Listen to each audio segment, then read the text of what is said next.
ಎಲ್ಲರಿಗೂ ನಮಸ್ಕಾರ ಸ್ನೇಹಿತರೆ. ನನ್ನ NSBK ಯೂಟ್ಯೂಬ್ ಚಾನಲ್ಗೆ ತಮ್ಮೆಲ್ಲರಿಗೂ ಸ್ವಾಗತ. ಹಾಗೆ ನನ್ನ ಚಾನಲ್ಗೆ ನೀವು ಹೊಸಬರಾಗಿದ್ದರೆ ದಯವಿಟ್ಟು ಸಬ್ಸ್ಕ್ರೈಬ್ ಆಗೋದು ಮರೆಯಬೇಡಿ. ಒಂದು ಲೈಕ್ ಕೊಡಿ, ಕಮೆಂಟ್ ಮಾಡಿ, ಶೇರ್ ಮಾಡಿ.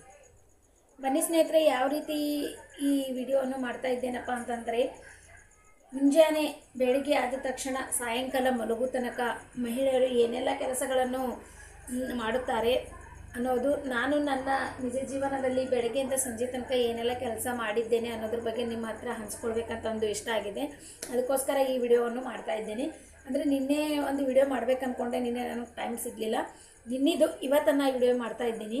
ನಿನ್ನೇನಪ್ಪ ಅಂತಂದರೆ ಎಳ್ಳಮಸಿ ಇತ್ತು. ಮೊನ್ನೆ ಎಳ್ಳಮಸಿದು ಕಾಯಿಪಲ್ಯ ಸೋಸುವಂಥ ಒಂದು ದಿನ ಇತ್ತು.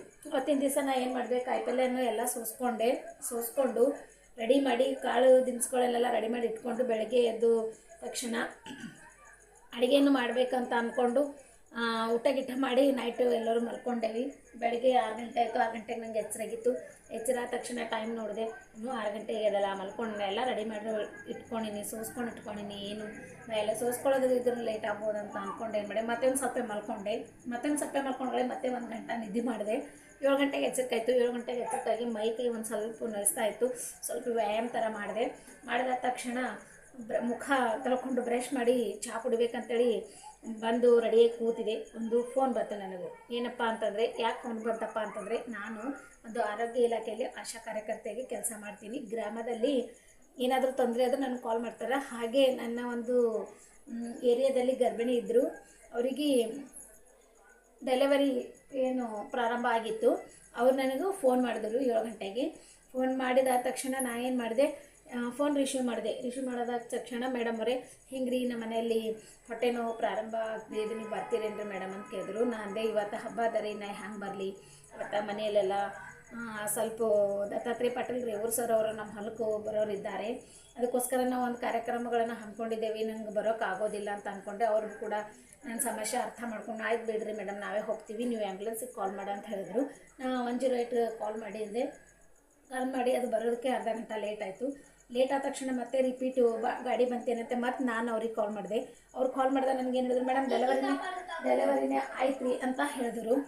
ಹೌದು, ಡೆಲಿವರಿನೇ ಆಯಿತು ಅಂತೇಳಿ ನಾನು ಏನು ಮಾಡಿದೆ, ಇನ್ನೂ ಡೆಲಿವರಿ ಆಗ್ಯದಪ್ಪ ಅಂತೇಳಿ ಏನು ಮಾಡಿದೆ, ಮತ್ತೆ ಆ್ಯಂಬುಲೆನ್ಸ್ ಕರೆಸಿ ನೀವು ಬರ್ಬೇಕ್ರಿ ಮೇಡಮು, ನಮಗಲ್ಲಿ ಏನೂ ಗೊತ್ತಾಗೋದಿಲ್ಲ, ಅರ್ಥ ಆಗೋದಿಲ್ಲ ಅಂದರು. ನೋಡಿ ಹೆಂಗಿದೆ, ಎಳ್ಳಮಸಿ ದಿನ ಕಡುಬು ಬಜ್ಜಿ ಎಲ್ಲ ಮಾಡಿ ಇವತ್ತು ಹಬ್ಬ ಎಲ್ಲರೂ ಆಚರಣೆ ಮಾಡಿದ್ರು. ನಾ ಅವತ್ತೇನು ಮಾಡಿದೆ, ಆ್ಯಂಬುಲೆನ್ಸ್ನ ಪೇಷೆಂಟ್ ತೊಗೊಂಡು ಹಾಸ್ಪಿಟಲ್ಗೆ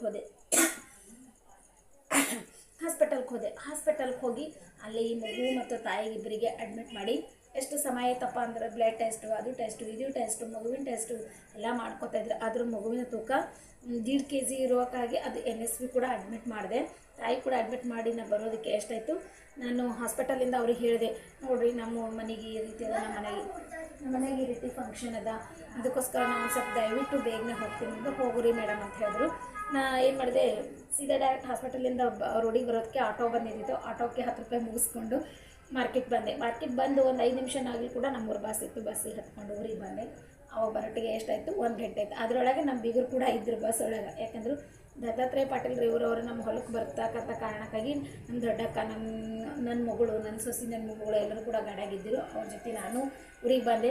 ಅವಾಗ ಮತ್ತು ನಮ್ಮ ಮನೇಲಿ ಅಡುಗೆ ಮಾಡಬೇಕಲ್ಲ, ನಾನು ಅಡುಗೆ ಮಾಡೋ ಸಲುವಾಗಿ ಏನು ಮಾಡಿದೆ, ಕಡುಬು ಬಜ್ಜಿ ಎಲ್ಲ ಮಾಡಿ ದೇವರಿಗೆ ನೈವೇದ್ಯ ಹಿಡಿದು ಮತ್ತು ನಾನು ನಮ್ಮ ಮನೆಗೆ ಬಂದರು ಕರೀದಕ್ಕೆ. ಗಾಡಿ ತೊಗೊಂಡು ಹೊಲಕ್ಕೆ ಯಾವ ರೀತಿ ಅಲ್ಲಿ ಯಾವ ರೀತಿ ನಾವು ಫಂಕ್ಷನ್ ಮಾಡಿದ್ದೇವೆ, ಯಾವ ರೀತಿ ನಾವು ಫೋಟೋಗಳು ಶೂಟ್ ಮಾಡಿದ್ದೇವೆ ಅನ್ನೋದ್ರ ಬಗ್ಗೆ ವಿಡಿಯೋದಾಗ ಹಾಕ್ತೀನಿ.